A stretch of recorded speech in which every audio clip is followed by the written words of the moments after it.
Hi everyone, it's Mandy at BCS. Sorry, a bit late. I had to kick the other event off. They were still talking. They thought they had till 5 o'clock, and I told her this morning, no, I'm sorry, you've got to be finished by 4:30. So sorry, it's late. Who's going to be host? Mike, Mandy, you're still recording. Do you want to turn the recording off until 1 or 2 minutes? Okay. Sorry. I'll start admitting people.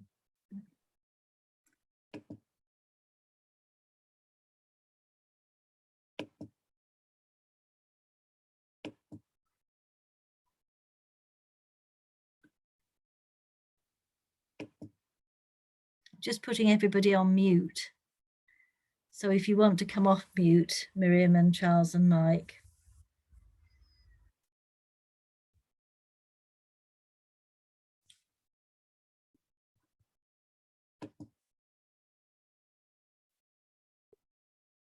So welcome to those of you who are just joining us now. We'll wait for a minute or two to let a few more people arrive, and then we'll get going.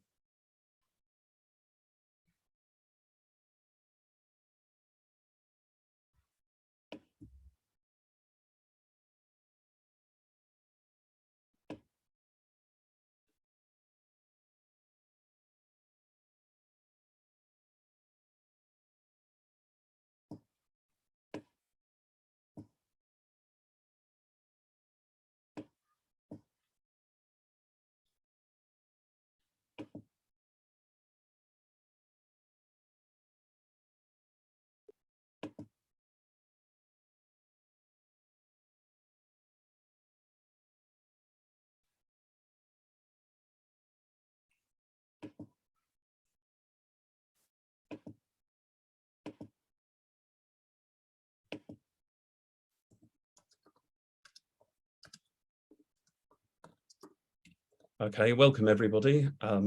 Thank you for joining us today for the third webinar in the series on health informatics standards. I'm Mike Anderson from BCS Health and Care. I'm joined by my colleagues Miriam Lamar and Jan Hugerworth, who are from the BCS as well. This session is being recorded so that people will be able to view it offline in due course. And the way it's going to work is that our presenter Charles will talk for about 40 minutes on his slides. While he's doing that, you're welcome to put questions and comments into the chat. And then when he's finished his presentation, we'll go through the chat and pick out the more interesting or the highest profile questions and just run through those. And then we aim to finish at 6. It's my pleasure to introduce Charles. He's like our previous speakers.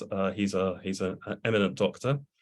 He's a clinical hematologist, and he's the Chief Clinical Information Officer at Barts Health at the moment.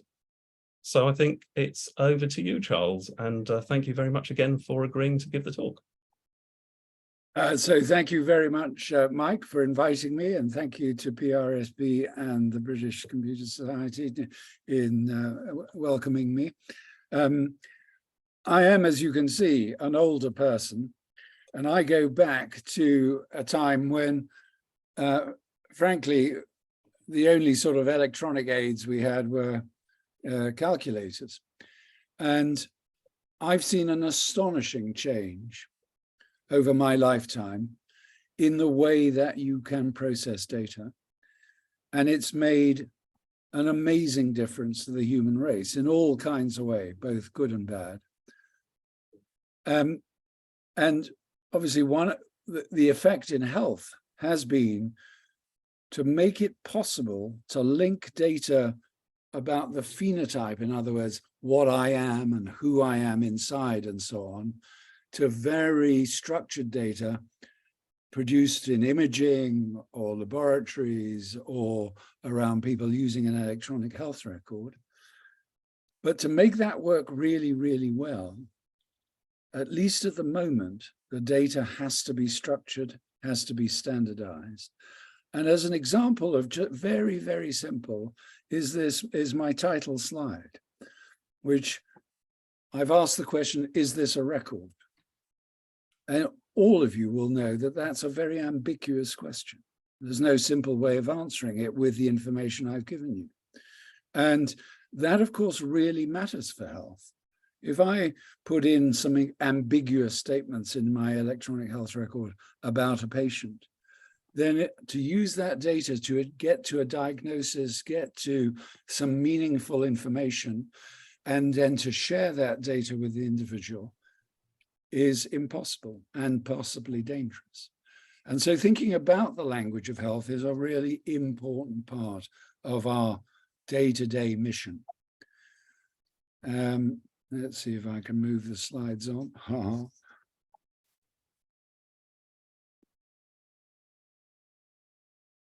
And I think now, compared to when I qualified, there is a really exciting opportunity to no longer think about the stack of papers that we all had bundled up and delivered to our desk, and to think about the record no longer as a static thing.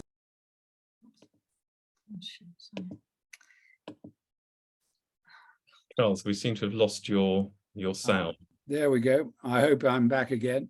You are, yes. And I'm just going to go back to my previous slide. And I think we should all begin to think of the electronic record as an interactive machine, not as a data set that you can just look at. But this is a thing that I can use at the patient's bedside. I can share the data with the patient on a screen. I can, if the data is structured, I can translate the language that I use into Spanish or French or German or Chinese and so on. So that's possible using structure. I can message that, and I know that you're going to have some discussions about FHIR and HL7 shortly and so on, but how that is done is a really important part of that.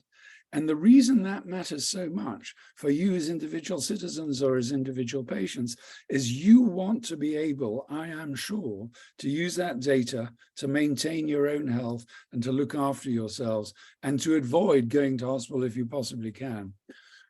There are some bigger uses which are perhaps out of the range of the ordinary citizen, although I think the citizen might be interested in kind of participating in mass studies.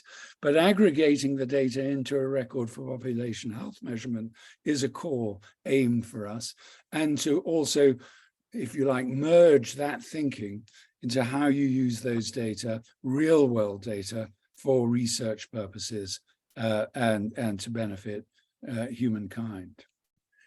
And the challenge of aggregating that data and making sense of it is actually partly our own creation, is that everybody with an IT background wants to develop their own terminology, their own set of standards, and not use somebody else's.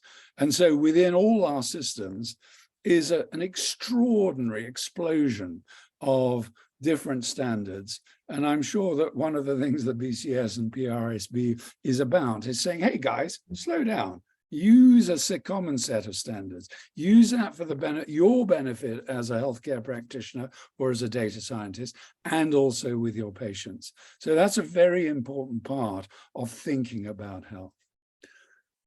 I think there's some other things that I think we often get confused about. So I am going to talk about coding. And I almost certainly get it wrong, in the sense that I will sometimes be talking about coding as in coding a computer program, but also coding a record using pre-made codes. And then there's the third meaning of coding, which is what, at least in this country, is classifying the information in an electronic health record for two reasons. One, so that we can report to the World Health Organization how many cases of viral pneumonia we have, and also send a bill to somebody to say, please give us some money for the work we've done. And so that bit around classification is really important, but it is important not to mix up the different meanings of coding. And so keeping a grasp on that.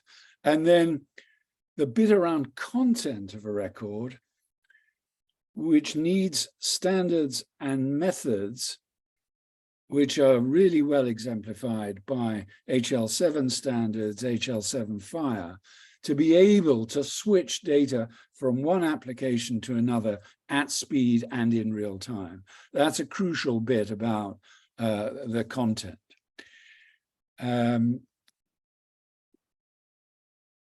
So some of you will be aware that NHS Digital, both in its old state and its current state, purchased from a bunch of brilliant Australian people a terminology server, which has a whole range of standards in it. It has SNOMED CT. It has the human phenotype ontology, which is like SNOMED CT, except that it's focused on genetic disease and mutations and so on. And one of the nice things that's going on right now is that SNOMED CT is being mapped to HPO or vice versa. And so both ontologies will kind of be available through the tools that you use. But at the moment, virtually no electronic health record has HPO actually embedded in it. ICD-10, on the other hand, is used globally by every country that is a member of WHO to record and report the incidence of disease. And as I say, it's also used for billing purposes. So you'll find ICD-10 everywhere. But the other nice thing is that SNOMED CT is mapped to ICD-10. And so if you're a clinician working at the front line, my plea to you would be use SNOMED CT and then let the coders, either automatically or by reading what you put in, code that to ICD-10. There are loads of other standards which I've set out here and that we can talk about at the end. But I'd like now to focus a little bit on SNOMED CT because I think it's a great example of how you can use a system to really make a difference to patient care, to that question of how you code to a classification and how you might end up billing and producing data for research. So I'm going to talk a bit about what it is, how you might use it, some data analytics related to it, and the use of SNOMED CT more generally. So what is SNOMED CT? It is essentially an electronic dictionary of just about anything you can think of related to healthcare and actually veterinary practice as well, if you're particularly keen to think about animals. And it's a hierarchical dictionary with different domains, which I've listed on the right-hand side. And they're all, each element of the dictionary is a unique concept, but as I'll show you in a moment, is defined in a way that an ordinary English dictionary isn't, and where you can use that structure for analytics, and which I hope to demonstrate to you.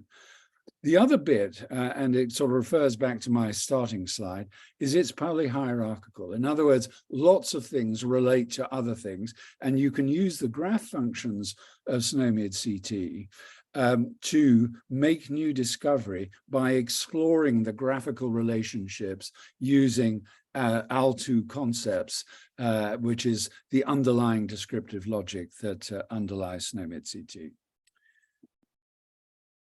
So look, here's a kind of doctor thing. Patient comes into my office and tells me they've been coughing. I ask a question. I say, is the cough just a dry cough or are you producing phlegm?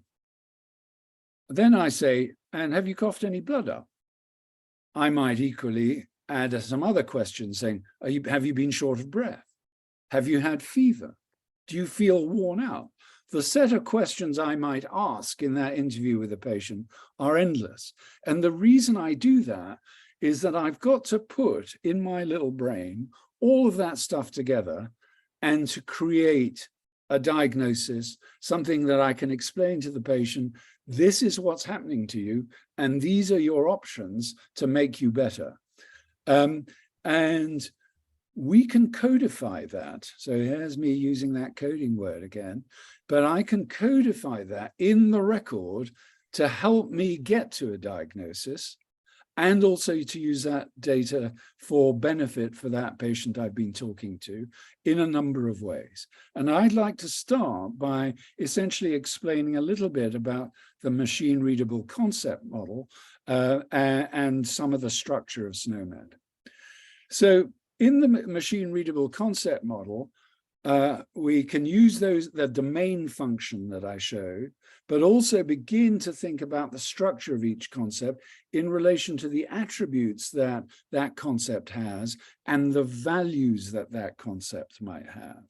So, for example, I might have in my mind that this patient has a clinical finding. In other words, that concatenation of symptoms that they've told me, I can sort of begin to say, well, there's a clinical finding. I think there's a causative agent behind all of this that might be set out with an attribute range, which is on the right-hand side of the screen.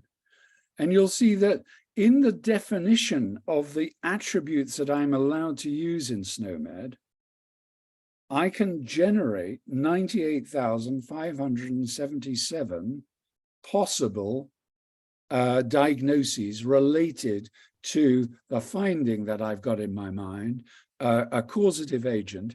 And it's down to me as the clinician to say, okay, well, I'm never going to find an answer to 98,000 possibilities, but I could do a few tests here, couldn't I? And begin to get down to the diagnosis for the patient and make a difference to their health. And just so that you know, if you want to play with this, the machine readable concept model is on the SNOMED browser. It's free for use. At least if you're an English citizen and you're in this country, and you can play with it in an open way and begin to understand how this all works. But here, let me give you a little bit more sort of help just to think about this. So here's definitely a human unfriendly representation of something. Loads and loads of numbers, but you can imagine the hungry computer says, this is lovely. I just love those numbers. And I will calculate what the thing in the middle, that red box, is. And I'm going to show you how a human might approach this if they began to understand what those numbers are. So this thing in the middle, which is 7557004, has a causative agent from the machine readable concept model. It has an associated morphology. It is a thing. It has a finding site and it has a pathological entity. And you could begin as ordinary human citizens, whether you're medically qualified or not, to say, well, what's a causative agent? That's likely to be something that I've consumed. It might be smoke I've inhaled. It might be a drug. It might be a bacteria, a virus. A condition that has a morphology is essentially saying, what does it look like when I look down the microscope and have a look at it? Is there information there? Is there an infarct? That kind of thing. Does it have a finding site? That we're all used to. So as individuals, we know that, you know, a pain starts in the leg, and that having pain in your leg would say the finding site in this case might be the leg, and ditto around pathology. And then we want to know whether what this thing is, both at the detail level and as a generic concept. So here, I've given you the answer to this particular puzzle. This thing had a causative agent, which was a virus. It caused inflammation, and the inflammation was found in the lung, and it has a pathological background, which is that it's an infection. So we can all just say, well, yeah, we can do the calculation just like that clever computer. We know this is a viral pneumonia from the information that's given, and we know that viral pneumonia is a disease. So that's how SNOMED CT works. And the cool thing about that is that instead of talking about viral pneumonia, when I'm querying the data, I could say, show me all of the data where there's been a disorder, a disease, where the finding site is the lung. So I'm not only interested in viral pneumonia, but any kind of pneumonia, or the children that might be associated that going downwards in the hierarchy or working back up to the very big, it's a clinical finding concept. And that's, I think, magical when you're beginning to say, I've got 1 billion pieces of data in an aggregation of electronic health records, and I want to find stuff that might make a difference to the way I practice. And we'll start to do a little bit of that. But let me just show you how this is represented in the SNOMED CT browser that you might go online to find. So I've taken this one further to say, not only was it a virus, but actually it was a very specific virus. It was the severe acute respiratory syndrome coronavirus 2, in other words, the virus that caused the pandemic. It almost invariably infected the lung, but it did spread to other places. It caused inflammation and consolidation, and it was clearly infectious, and it scared the pants off all of us. And it tells us that its parents it is a disease, and that there are synonyms, a bit like my question, is this a record? So not everybody wants to call it pneumonia caused by severe acute respiratory syndrome coronavirus 2, in brackets disorder, but some people might just want to say pneumonia caused by 2019 nCoV. And so this gives you flexibility to use the terminology in a number of ways, but the concept behind it remains the same and available for use for data analytics. So let's press on a bit and think about what happens. So I record that piece of information or those pieces of information in my discussion with the patient. I link that to laboratory tests and all sorts of things. I have to store it in a system. And then I really want to be able to exchange that data using the standards that we're talking about to do analytics. But maybe at the human level, it's also about being able to share it with other people, translate it into different languages, use it to benefit humankind. And sort of as a little side piece here, there is something called the International Patient Set, which is populated with standard terms. It has a background of fire and so on, and where you can use that data as an individual citizen by taking your international patient set on your phone, on your PC and so on, and travel with it. And I think we're not quite at the point where somebody could just plug it in and say, and there's their Spanish speaker, it is in Spanish for you, but that is both realistic and theoretically possible right now to produce a data set defined in this way in any language that you like. And that's, I think, an enormous step for cross-border health, for engaging people differently, for dealing with people who are traveling across the world and so on. We could provide them with information about themselves, which they can share in a number of ways and which they have control over. You'll be aware that actually setting this all up in an information model that works for everybody is complicated. And I'm not going to cover this bit of the thinking about what is an electronic health record, how does it all work? Is it best to just use one system and have it all shoved in there, or should one try and separate out the data from the applications and so on? And everybody has fierce views about this.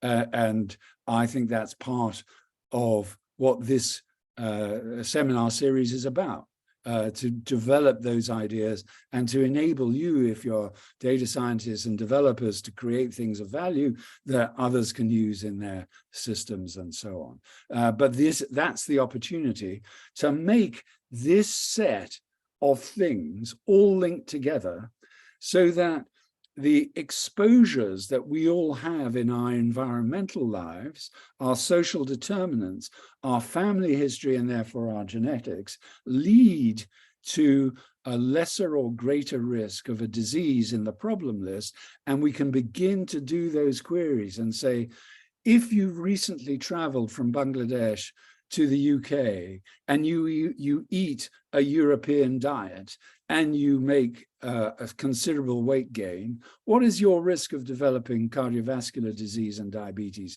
based on that change in your environment? And as you're probably all aware, those risks are massive, actually. And we could have predicted it, and I think probably did to some extent just by observation of our patients. But now we can produce the data that actually shows where the risks are. You know, if you walk along the Whitechapel Road where I work, there's a fried chicken shop every 50 meters. If you only eat fried chicken, you're not going to be well. And those sort of things need policy interventions that say, hey, there's other opportunities for eating, not just fried chicken. So all of those things matter. I'm going to give you some examples now of an electronic health record and how that looks. So this is a ridiculous list of SNOMED codes in a problem list, but I just want to show you how easy it is to look at, how you can see kind of risk things. So here's somebody with liver disease, with a pneumonia caused by influenza A, and so on and so forth. On top of that, they've got lung cancer and so on. So this is a trial record, not a real record. But you can begin to see how, if I have access to that data and I can share it with a variety of clinicians and patients and so on, I can do some very cool and smart stuff. Here's a little bit the next step. So this is, again, our electronic health record. It is a patient, a real patient at my hospital, but anonymized. And on the left-hand side of the screen, or where my arrow is, you'll see is a patient with leukemia who's had a problem with their shoulder. They're overweight, they used to smoke, their thyroid doesn't work very well, they've had acute kidney injury, and as part of their treatment, somebody grafted their bone marrow, which is what allogeneic bone marrow means. And I'm just confirming that the form of the data in this list is SNOMED CT. So that's all great. There is some ordinary, simple human stuff you can do here.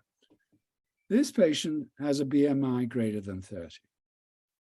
And I, as a practitioner, would always ask the question, so this is quite a heavyweight person. Do they have diabetes?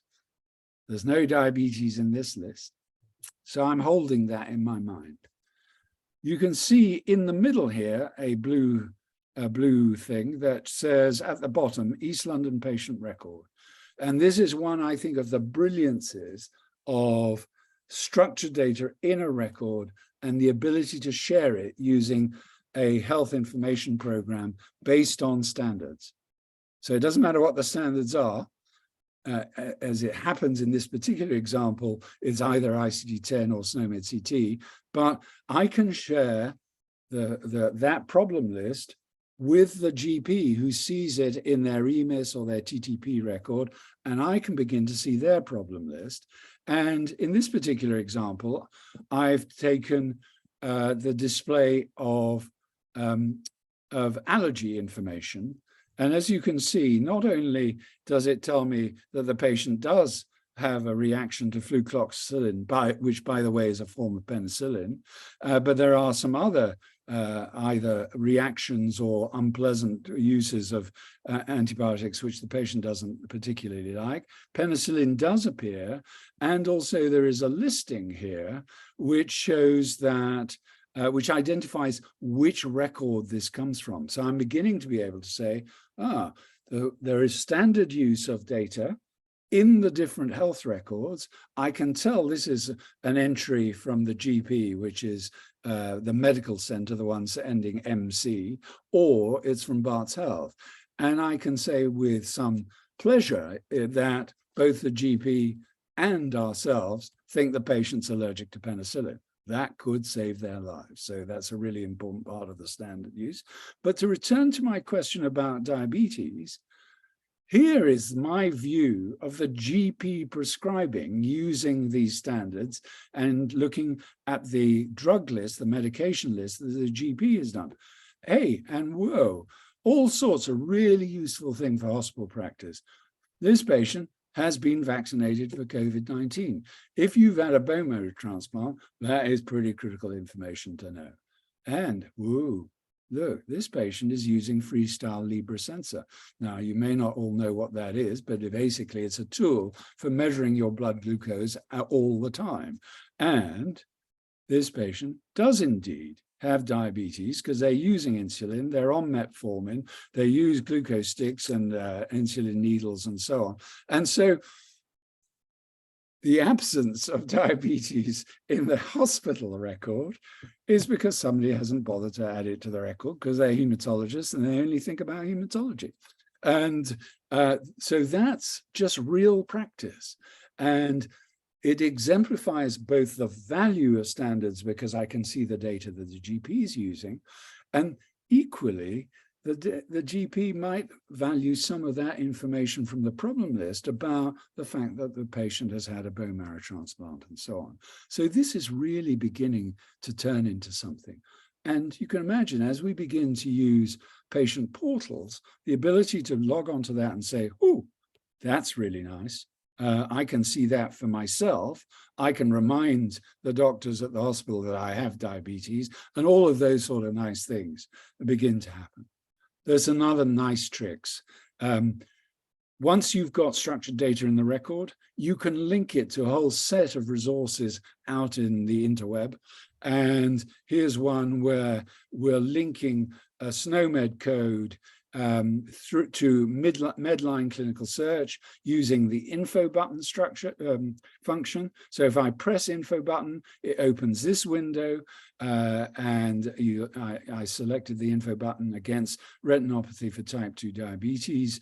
I've said, just show me review publications about type 2 diabetes and retinopathy. And Bob's your uncle, I'm already in the National Congress, National Library of Congress, and I can look and see reviews for diabetes in practice or at home, because all of this stuff now is available remotely or in your workplace. So those are really nice tools, and ones where I think, again, for those of you who are developers, you can begin to see the kind of things you might want to link this data to make applications and apps that were of high value to patients. So I'm just now going to switch a little bit more to analytics and how you might create cohorts of patients of interest, how you can use that structure of SNOMED CT to do analysis and so on. And let me just take you through to some of the things we've done in East London. So we've done quite a lot in refining our EHR. There's none of this is rocket science. It's been around for quite a long time, but we can make decision support information based on the codes, those SNOMED codes that people add to the record. One we're particularly proud of because it's probably the most useful thing you can do for any human being. But if you add a code for smoking to the record in our hospital, that and the patient says, yes, I'd like to be referred to my smoking cessation clinic close to my home, our documentation automatically generates a referral to that individual smoking cessation clinic, even if it's in Newcastle and they've come to Barts for some special thing. So that's a really magical use of standards and the databases that people have, which provide service linking. I'm now just going to move on to a study we did that really was important, I think, nationally. You're probably aware that in the sort of cloud of noise about whether vaccination was a good thing to do for COVID or not, we then got haunted by the anti-vaxxers saying it kills you. And then people began to say, oh, well, maybe it does in a few people because they get a dangerous thrombogenic condition where they get unusual forms of thrombosis And when it was initially reported, it looked as though the kind of thrombosis that happened had a mortality rates approaching 30–40%. So really lethal type of stuff. And so HDR UK challenged the country saying, can you find these data in your routinely collected data and do it at speed? And we can't find it in the SUS data because the SUS data is about 6 months behind. And in any case, ICD-10 doesn't have the sort of granularity that's required to make these findings. So the question we ask locally is, show me all the patients who have had COVID vaccine, who present to our emergency department 5 to 30 days after vaccination, because that seemed to be the window for when this complication arose, and link it to any kind of thrombosis. And that's the beauty of SNOMED, which is you don't have to say deep venous thrombosis of the leg, which is what you'd have to do with the ICD-10, and then produce a whole list of codes. You can use the magic of SNOMED and something called expression constraint language to find all types of thrombosis based on that associated morphology that I showed you in one of the earlier slides, and then link those patients to the presence of a low platelet count, high fibrin degradation products, and an autoantibody to something called platelet factor 4. And if you had all of those things, in other words, you've been vaccinated, you turned up 5 to 30 days after, you had a thrombosis and you had a low platelet count and raised FTPs and platelet factor 4 antibodies, you were deemed to have a condition called vaccine-induced thrombotic thrombocytopenic purpura. And we asked the question, could we find that in our day-to-day data sets? So the data we needed was vaccination date, vaccine type, whether somebody did attend in our emergency department. We wanted to know what kind of SNOMED concepts have been recorded in the emergency department using the emergency care data set. Apologies for that. We'll just go back up. Whoops. Also, if they were admitted, where we thought most patients with a serious thrombosis would be admitted, so we wanted to know their inpatient problem lists, and we wanted those lab results. Here's some high expression of the numbers of patients. So we're beginning to get into big data world here. The population of East London is 2.2 million people. 128,000 people attended RED in the sort of date time that we were interested in, which in setting this up, we decided would be from when it was first started to be reporting and vaccination first started. In other words, December 2020 through to July 21. We found 104,000 patients had attended the ED in that time, and 72,000 of them belonged to a registered GP in East London and had a vaccination record. In other words, we had a reasonable chance of answering the question. The important thing is that the GPs record data in SNOMED, and we could say, will you share that data with us for this study? And not surprisingly, our colleagues in primary care said, sure. We put that through, obviously, a governance process where people were able to ask questions and say, have you applied the law correctly around this? But we were able to do this at significant speed. There's a slide just sort of describing what we did. So we used Python to make an algorithm, and then we read in the files that held the data that I've just described into our algorithm, looking for patients who had all of the features that I've just described.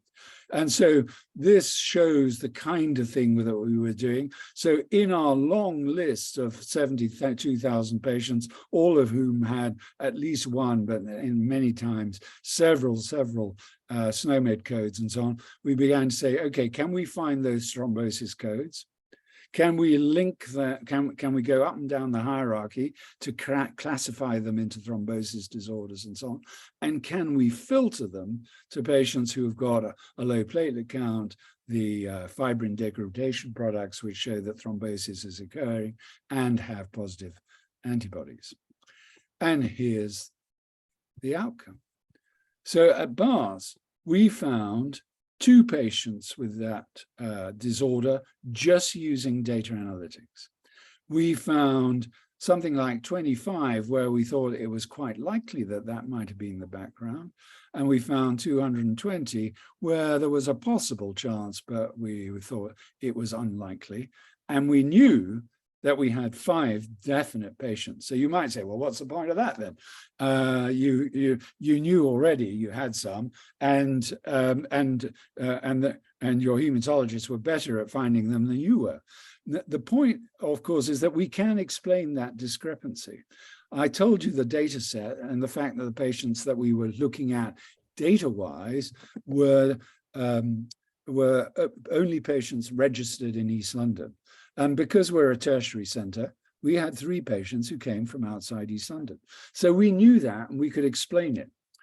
And we had the opportunity using data to look at 25 patients who might have had that condition, who had thrombotic issues that might have been related to COVID, and where we could explore those things in much greater detail. The nice thing is that we did this in cooperation with other HDR UK partners in England. So iCare is Imperial, Cypher is a group in Liverpool, and DataLock is a group in Edinburgh. So suddenly we're beginning to use real-world data in a timely way, not depending on SUS, and are able to describe really serious and significant events in the population as they happen.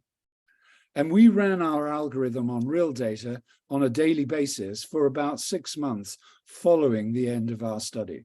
We didn't find any more patients because, as you probably know, people started to vaccinate using different vaccines and so on. And it was very clear that the adenovirus vaccines had something to do with the stimulation of the autoimmune reaction. But boy, did we learn a lot. And we know that we have a methodology that can be applied to almost any condition you want to think about. And we've already started doing that with other partners in the UK, looking at low-risk chest pain, for example, and reasons for presenting to the emergency department. I hope I'm not running out of time, but I'll keep going. So that's the condition modeled in SNOMED. And so this was one of the, again, the advantages of SNOMED is that because SNOMED's new editions are produced on a monthly basis now, it was modeled in SNOMED at a tremendous speed and available for use in electronic health records, and where the classification of SNOMED to ICD-10 is still either in irregular ICD-10 codes, which are just high classifications of there's something wrong with you and it might be a thrombosis. That's not very helpful if you're trying to find cases, or slightly more specific D69.5, which is a more specific thrombosis code. But crucially, it doesn't, of course, link it to the COVID status, which the SNOMED code does. And so using both of these, we have opportunities for doing really useful work with scientists, with clinical researchers, with public health physicians, and with national agencies. Just to remind you, if you haven't got the message already, this is a national standard. And so if you are clinically oriented and using electronic health records, I think there's no excuse for not using SNOMED CT. There are all sorts of other reasons why you might want to use SNOMED CT or standardized data in the way that I've described. I've listed them here. I'm not going to re-emphasize all of this. But I just want to show that it is possible to make sort of lists of things that might be useful using expression constraint language, for example, in SNOMED CT world, to find groups of disorders or procedures that you might want to study in greater detail. And I think that's the opportunity for this group in these seminars to begin to think about, how do I use the data in electronic health records for purpose and for benefit? If I've inspired you, then join the club. Make yourself an account in the conference pages of SNOMED CT. There's lots of learning stuff that you can use. Make contact with me and we can think about, data analytics. If you really, really get into it, you can start authoring your own codes. They might not let you put them into real life, but at least you can learn really, really how to do it. And let me just end by saying, these are the opportunities. I showed you one form of decision support, which is identifying patients with penicillin allergy. That's, of course, really important so that people are prevented from prescribing things that the patient is known to be allergic to. But there's all sorts of other things, and where the opportunities now are vast, aren't they? If you have cancer, you're quite likely to have a mutation. You're quite likely now to have a mutation that has a specific drug that attacks the mutation and is much less toxic than being given broad spectrum chemotherapy that just blasts your body to pieces. And so being able to link the identification of a mutant gene related to a cancer to a specific therapy in a pharma database is the big change in cancer treatment right now. It's amazing, but ordinary citizens like me can't remember all the names of the drugs, all of the mutations that they link to, and you have to use computational methods to find the mutation, to find the drug that might be active, and to track the time that it takes for that mutation and those cells to become resistant, in other words, to develop a new mutation, which you then have to re-identify and retreat. But this is extraordinary change in my lifetime. As I say, there's all sorts of opportunities that Mike is going to tell you about one day, about how you can get data in and out of electronic health records using the magic of FHIR. There's all sorts of abilities to use technology types, whether that's, just measuring how far you walk each day and adding that to your record, to adding information about your lifestyle based on what you actually do at home, rather than what a nurse or doctor thinks you do by asking you in the clinic. Most patients are economical with the things they tell you about in relation to how much they drink, how much they smoke, how much they, go and do something that's just bad for them. And that's normal human behavior, because you're bloody scared at that point, but you might do it in the more relaxed surrounding of your sofa and say, actually, it would be quite a good idea to share some of that with my healthcare practitioner. And so that active patient use of the record will be one of the transformations of the next 30 years.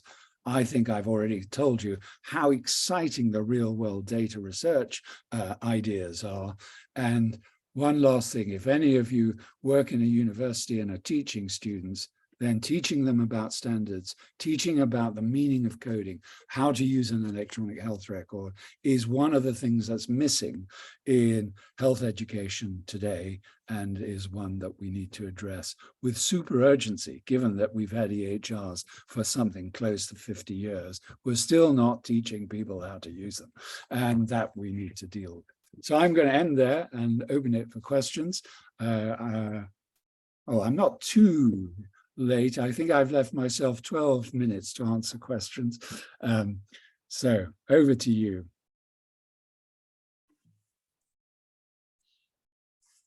I can't hear I you. beg your pardon, I was on mute.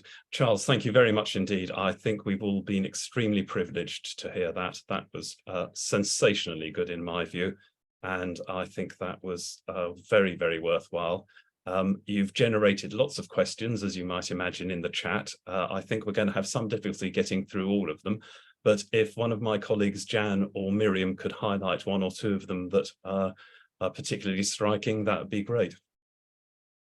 In the meantime, I did pick up something in one of the questions as it scrolled past about the barriers to adopting SNOMED CT and how difficult it's been, and is it going to get easier, that sort of thing. So I think that's a really great question.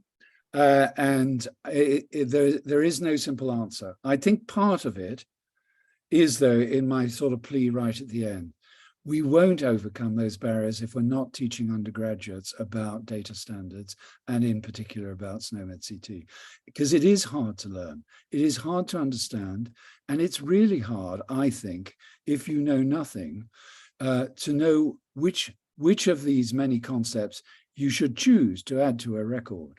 I'll tell you a very simple little story about our practice when we first started at Barts Health in an electronic health record. People wanted to add a concept for paracetamol overdose. So they searched for paracetamol in the SNOMED browser in the EHR. They found paracetamol. The overdose came, 50 terms down. So they just chose paracetamol. When we then searched how many overdoses have we got, we had none. But we had a lot of people taking paracetamol in the emergency department. So you have to teach that stuff, and you have to get people to understand how to do it. I do think there is an issue, which is none of the companies producing EHR systems have got really, really nice browsers that are simple to use. NHS Digital used to sort of promote the idea that it should be easy enough to use, not to have to understand anything about it. I vehemently oppose that view. I think it's treating doctors and nurses like idiots, and they hate being treated like idiots, and they need to understand the things they do and why it matters. So I just think we should be teaching this stuff in the same way that, you teach the Krebs cycle in biochemistry. What possible use could the Krebs cycle be in day-to-day practice? But unless you know something about it, you never understand what's wrong with your patients. And the same thing with SNOMED CT. Excellent. Thank you, Charles. Jan or Miriam, any questions that leapt out at you? There's one that's leapt out at me, which is about the advent of highly capable NLP AI systems, large language models and that kind of thing, and whether they will enable a fully functional electronic health record system without the requirement for SNOMED CT coding, whether you'll be able to do things. So that is such a great question, and one that I think about every day, and one actually that I argue with people every day. So when I started, NLP was still, a sort of bit a thing that magic men did in the back. I have done quite a lot of research and analysis using a tool called CliniThink, which translates free text to SNOMED. And we've done some really nice studies doing that. And I think it would be fair to say that the owner of that company, indeed the owner of all NLP tools, would say, you guys are so far behind, still trying to put a term into the record. NLP will crack everything. And I am sure that will be the case sometime in the future. I still think, however, that the underlying data forms that the NLP will produce will be standardized, will be put in ontological forms, will have description logic attached to it, because that's how you really make discovery. So the answer is yes, a bit of both. I think the other thing I hear about, and certainly you can read about, so ChatGPT at the moment, you'd be a bit a bit foolhardy, I think, as a health professional, say, okay, I'll just shove my medical history into that and that'll give me the diagnosis. There are a few people, as you probably know, trying that out, and you get it right 60% of the time. And lots of people are arguing, well, that's as good as any doctor, so let's do that. I'm dubious that that's the case. I do hear, though, that and I know that people like Google and Amazon and so on have, if you like, secret NLP, large language model machines for health, which are yet to hit the light of day and which may profoundly change all of our thinking. But I bet you, as I say, somewhere in the back of that will be an ontology that has description logic behind it, and which makes the thing work at a speed that is reasonable and doesn't take all day to do the computation. Excellent. Miriam or Jan, again, any others that you picked up in the last couple of minutes? Well, one of the things that struck me, and it was a question, so you've obviously been using SNOMED quite some time, but actually are other acutes using it out there? Because it was supposed to have been, I think, completely implemented across everybody by 2020, if I recollect from some papers I read donkey's years ago. So again, great question and a really important one. So you're right. The standard was adopted by the National Programme for IT, I think, in 2006 or something like that, with a statement from whatever it was called, the father of the Data Coordination Board. And it is fair to say that actually all the secondary care systems that were available in the National Programme for IT had SNOMED somewhere in them. But of course, many hospitals, for one reason or other, decided not to join the National Programme for IT, and we're still arguing about, whether all hospitals should have an EHR or not. I think we're now at something like 90%, and I would think the vast majority of those, where they've implemented something of reasonably modern background, will have SNOMED CT. Persuading your staff to use SNOMED CT in secondary care is still a significant challenge. And I've made it sound as though Bart's Health, they just do it all the time, and they love me and they love doing it. But that is not the case. What we should be proud of, though, is our primary care colleagues who have made that transition, and where every general practitioner in the country uses SNOMED either in EMIS or Vision in Practice or System 1 and so on.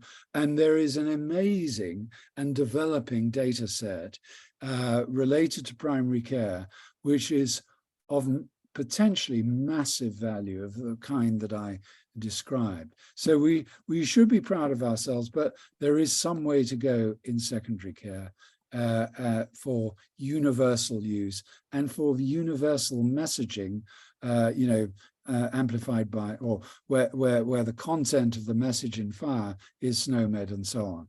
But I think the potential advantages of the sort I described, the ability to fill a patient's portal, to translate, to use for research and so on, are so powerful that we should be standing a bit like Moses on the top of the mount, yelling very loud with the 10 commandments, saying, do it and do it now.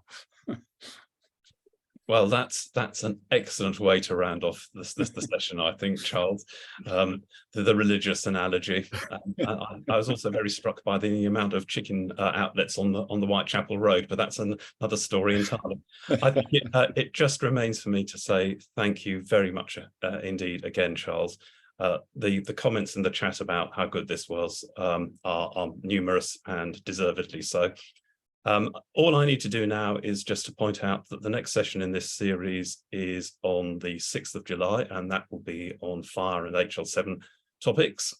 And then the next one after that will be on the 20th of July about clinical safety standards, which are, of course, really important.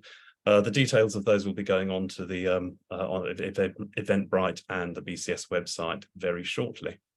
But that is it for today, folks. And I'd be very grateful if those of you who and thank you all very much for joining and for your questions. I'd be very grateful if those of you who are on the online could log off so that the speakers and me can have a quick debrief.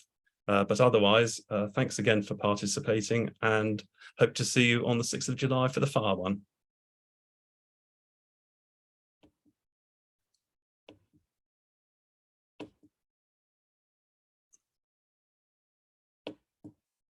Oh, John, I can see you're there. I hope you enjoy that.